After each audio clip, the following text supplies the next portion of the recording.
জল্পনাই সত্যি হলো, রাজস্থান রয়্যালসে আবারও ফিরলেন দ্রাবিড়। তবে এবার মেন্টর নয়, কোচ হিসেবে। দ্রাবিড়ের সঙ্গে আনুষ্ঠানিক চুক্তির খবর শুক্রবার দুপুরে জানিয়েছে রাজস্থান। গোলাপি নীল জার্সি নিয়ে রাজস্থানের সিইও জ্যাক লাস ম্যাক্রনের সঙ্গে দ্রাবিড়ের ছবিও পোস্ট করতে দেখা গেছে বা করা হয়েছে। বেঙ্গালুরুতে দ্রাবিড়ের শহরে গিয়ে চুক্তি সই হয়েছে বলে খবর। নতুন দায়িত্ব নিয়ে দ্রাবিড় বলেছেন, বিশ্বকাপের পর আরও একটি চ্যালেঞ্জ নেওয়ার জন্য এটাই আদর্শ সময় বলে আমার মনে হয়েছে, আর সেই কাজের জন্য নিখুঁত দল রাজস্থানী। ক্রিকেটার হিসেবে রাজস্থানের হয়ে খেলেছিলেন দ্রাবিড়, নেতৃত্বও দিয়েছিলেন তিনি। এবার রাজস্থানের হয়ে কোচের ভূমিকায় দেখা যাবে তাকে।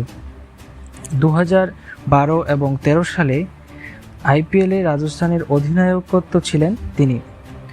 2014 এবং 2015 সালে রাজস্থানের মেন্টর হিসেবেও কাজ করেছেন তিনি।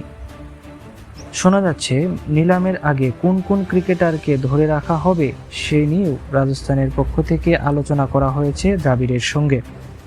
রাজস্থানের অধিনায়ক এখন সঞ্জু স্যামসন।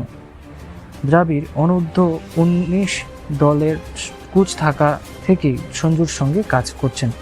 অনেক বছর ধরে তারা একসঙ্গে কাজ করেছেন। 2021 সাল থেকে ভারতীয় দলে কোচ ছিলেন দ্রাবিড়।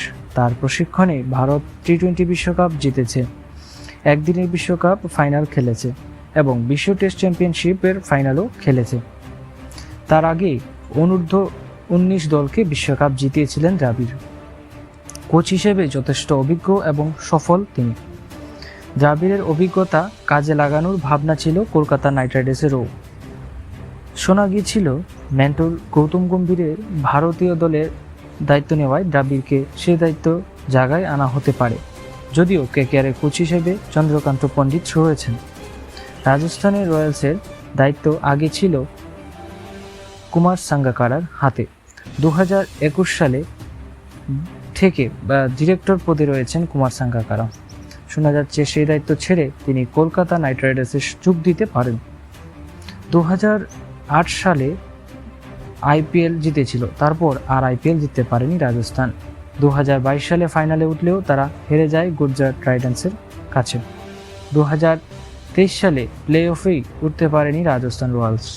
এই বছর আইপিএলে প্লে অফে উঠলেও দ্বিতীয় কোয়ালিফায়ার থেকে বিদায় নিতে হয় তাদেরকে। আগামী বছর ভালো ফলের আশায় দ্রাবিড়ের হাতে দায়িত্ব দিতে চলেছে রাজস্থান রয়্যালস।